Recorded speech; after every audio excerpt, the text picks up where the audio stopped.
Subscribe कीजिए BBC media YouTube channel को और दबाइए बेल आइकन को ताकि आपको हमारी वीडियोस मिले सबसे पहले। दोस्तों, अगर आप ऋषभ पंत द्वारा दिलाई गई जीत से खुश हैं तो वीडियो को लाइक जरूर कीजिएगा और वीडियो का लाइक टारगेट बस 500 लाइक्स है तो लाइक करना ना भूलें। दोस्तों, भारत और ऑस्ट्रेलिया की टीम के बीच में खेले गए चौथे टेस्ट मैच को भारतीय टीम ने ऋषभ पंत के चमत्कार से आखिरकार अंतिम दिन के अंतिम पलों में जीत लिया।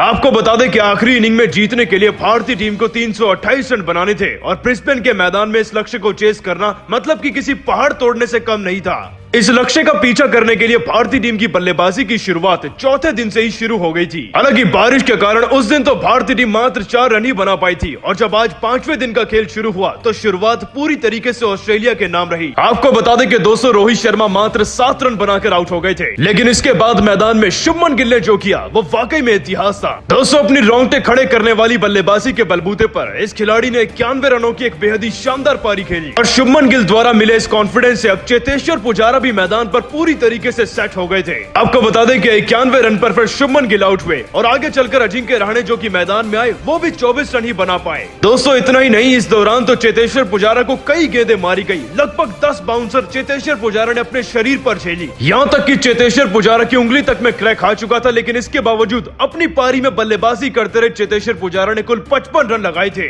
लेकिन अब चेतेश्वर पुजारा भी आउट हो चुके थे और मैदान पर बल्लेबाजी का सारा दारोमदार आ चुका था ऋषभ पंत के कंधों पर। जिसके बाद दोस्तों, मैदान में आए ऋषभ पंत ने अपने ऊपर से सारा प्रेशर उतारकर ऑस्ट्रेलियाई टीम के कंधों पर लाद दिया। दोस्तों, इस खिलाड़ी ने 36 गेंदों में मात्र 16 रन लगाकर पहले अपने आप को बड़ी चालाकी से क्रीज पर सेट किया और फिर देखते ही देखते पुजारा का साथ मिलने के बाद ऋषभ पंत भी अपने अर्धशतक की तरफ चौके और छक्के लगाकर बढ़ते चले गए। लेकिन फिर इसी बीच मयंक अग्रवाल भी मात्र 9 रन पर आउट हो गए और अब प्रेशर फिर से ऋषभ पंत के कंधों पर था। दोस्तों, मैदान में फिर एंट्री हुई वॉशिंगटन सुंदर की और दोनों खिलाड़ियों ने मिलकर चौके और छक्कों की बारिश कर दी। अब मुकाबला अपने अंतिम 10 ओवर में प्रवेश कर चुका था। जीतने के लिए भारतीय टीम को 53 रन चाहिए थे, लेकिन तभी ऋषभ पंत ने चौके और छक्के जड़ने की एक नई रणनीति तैयार करी। हर एक ओवर में लगभग 10 से 15 रन निकाले। दोस्तों, ऋषभ पंत की इसी धुआंधार बल्लेबाजी से टीम का स्कोर तो बढ़ रहा था, लेकिन इसी बीच जब 36 गेंदों में 24 रन चाहिए थे तो वॉशिंगटन सुंदर और शार्दुल ठाकुर दोनों ही अपना विकेट गंवा बैठे और अब मैदान में ऋषभ पंत का साथ देने के लिए आए थे नवदीप सैनी। दोस्तों, जीतने के लिए 25 गेंदों में 10 रन चाहिए थे। बस फिर क्या होना था, ऋषभ पंत ने अपने ही अंदाज में अंतिम गेंदों में चौका जड़कर अपनी टीम को विजयी बना दिया और पूरे 32 साल बाद अगर कोई टीम ब्रिस्बेन के मैदान में ऑस्ट्रेलिया के खिलाफ जीती है तो वह भारतीय टीम, और सब कुछ मुमकिन हुआ तो ऋषभ पंत की वजह से। दोस्तों, ऋषभ पंत ने पूरे मैदान में तिरंगा फहलाया और फिर भावुक भी हो गए थे। साथ ही आपको बता दें कि ऋषभ पंत ने अपने बयान में भी कुछ ऐसा कहा है कि करोड़ों भारतीयों का दिल जीत लिया।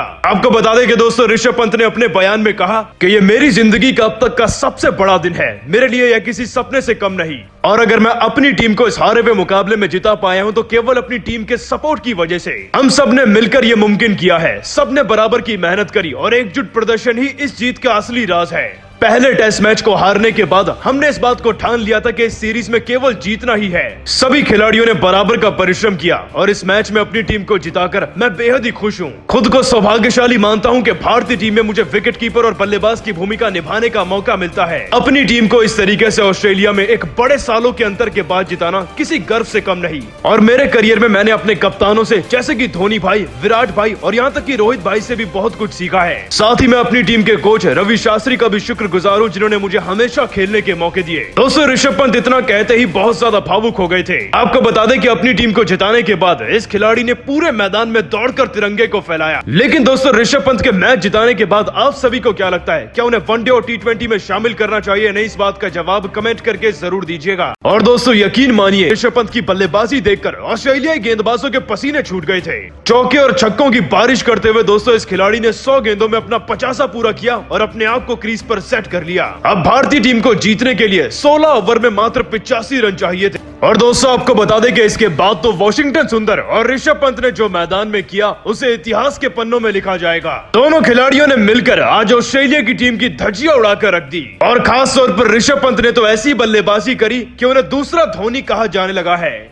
दोस्तों अंतिम 10 ओवर में जीतने के लिए भारतीय टीम को 59 रन चाहिए थे, लेकिन इसी प्रेशर को वॉशिंगटन सुंदर ने पारी के 93वें ओवर में तोड़कर रख दिया, जब उन्होंने पैट कमिंस को एक छक्का और चौका जड़ दिया था।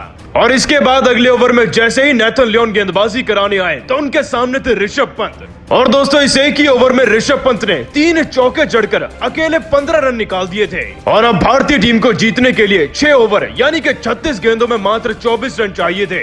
ऋषभ पंत का स्कोर 128 गेंदों में 71 रन हो चुका था, जिसके बाद दोस्तों अपनी इस धुआंधार बल्लेबाजी को जारी रखते हुए ऋषभ पंत और वॉशिंगटन सुंदर ने मिलकर अपनी टीम को ब्रिस्बेन में जिता दिया। दोस्तों आपको जानकर बहुत ही गर्व महसूस होगा कि 1958 के बाद यह अब हमारी टीम ब्रिस्बेन में कोई टेस्ट मैच जीत पाई है। और केवल टेस्ट मैच ही नहीं बल्कि ये तो भारतीय टीम की सीरीज की भी जीत है। भारतीय टीम ने लगातार दूसरी बार बॉर्डर गावस्कर ट्रॉफी को जीता है और इस सपने को मुमकिन किया है ऋषभ पंत और वॉशिंगटन सुंदर की बल्लेबाजी ने। साथ ही शुभमन गिल ने भी 91 रन लगाकर खूब प्यार और इज्जत कमाई है। लेकिन दोस्तों खास तौर पर भारतीय टीम की जीत के बाद आप ऋषभ पंत, वॉशिंगटन सुंदर और शुभमन गिल की बल्लेबाजी को 10 में से कितने नंबर देंगे, इस बात का जवाब कमेंट करके जरूर दीजिएगा। आपको बता दें कि 5वें दिन के खेल की शुरुआत में ही पारी के 10वें ओवर में प्रेशर में आकर रोहित शर्मा 7 रन पर कैच आउट हो गए थे। पैट कमिंस के गेंद पर रोहित शर्मा ने अपना कैच टिम पेन के हाथों में थमा दिया, परंतु रोहित शर्मा के विकेट का असर शुभमन गिल की बल्लेबाजी पर नहीं पड़ने वाला था, क्योंकि दोस्तों शुभमन गिल आज मैच जिताने के मकसद से टीम को आए थे।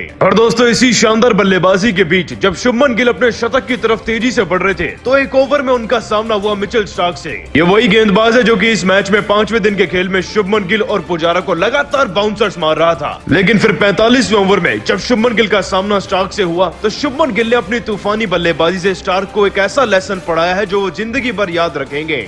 दोस्तों मिचेल स्टार्क के इस ओवर की पहली गेंद पर तो कोई रन नहीं आया, उन्हें लगा कि गिल पर उन्होंने अपना दबाव बना लिया है। लेकिन अगली गेंद एक शॉर्ट लेंथ डिलीवरी थी जिस पर शुभमन गिल ने पुल शॉट लगाते हुए बैकवर्ड स्क्वायर लेग की तरफ से इसे बाउंड्री के बाहर पहुंचा दिया। और देखते ही देखते यह गेंद दूसरे स्टैंड में जाकर गिरी और यह एक विशालकाय छक्का हो चुका था। दोस्तों यह छक्का देखकर ही मिचेल स्टार्क की हवाइयां उड़ गई थी, लेकिन असली तूफान तो अभी आना बाकी था। आपको बता दें कि अगली गेंद भी शुभमन गिल के दायरे में थी और ऑफ साइड की तरफ से शुभमन गिल ने इसे भी बाउंड्री के बाहर पहुंचा दिया। यह चौका हो चुका था और इसके बाद तो प्रेशर अब स्टार्क के कंधों पर इतना ज्यादा हो गया कि अगली गेंद एक नो बॉल डाल दी उन्होंने। और दोस्तों स्टार्क द्वारा डाली गई यह नो बॉल भी एक शॉर्ट लेंथ डिलीवरी थी जिस पर शुभमन गिल ने अपॉर्चुनिटी देखी और फिर से चौका जड़ दिया। और अब 3 गेंदों में ही दोस्तों शुभमन गिल ने 14 रन जड़ दिए थे मिचेल स्टार्क को। अगली गेंद पर सिंगल देकर स्ट्राइक थमा दी उन्होंने पुजारा के हाथों में और फिर पुजारा ने भी स्टार्क को आड़े हाथ लिया। आखिरी गेंद को भी स्टार्क ने एक शॉर्ट लेंथ डिलीवरी में डाला जिस पर पुजारा ने एक ड्राइव शॉट लगाकर इसे चौके में तब्दील कर दिया। इसी तरीके से दोस्तों मिचेल स्टार्क के एक ही ओवर में दोनों खिलाड़ियों ने मिलकर 20 रन बना दिए थे और ऐसा लग रहा था कि मानो टेस्ट क्रिकेट नहीं बल्कि T20 मैच चल रहा है। लेकिन दोस्तों शुभमन गिल 91 रन पर आउट हो गए। लेकिन मिचेल स्टार्क के इस ओवर में शुभमन गिल की तूफानी बल्लेबाजी को आप 10 में से कितने नंबर देंगे, इस बात का जवाब नीचे कमेंट करके जरूर दीजिएगा। दोस्तों मैदान पर अब शुभमन गिल का साथ देने के लिए आ चुके थे चेतेश्वर पुजारा और फिर मैदान में ऑस्ट्रेलियाई खिलाड़ियों ने कुछ ऐसी बेईमानी करी जिसे देखकर शायद आपका भी खून खौल जाएगा। दोस्तों पारी के 36वें ओवर में गेंदबाज मिचेल स्टार्क ने चेतेश्वर पुजारा के साथ साथ शुभमन गिल को भी कई ऐसी बाउंसर मारनी चाहिए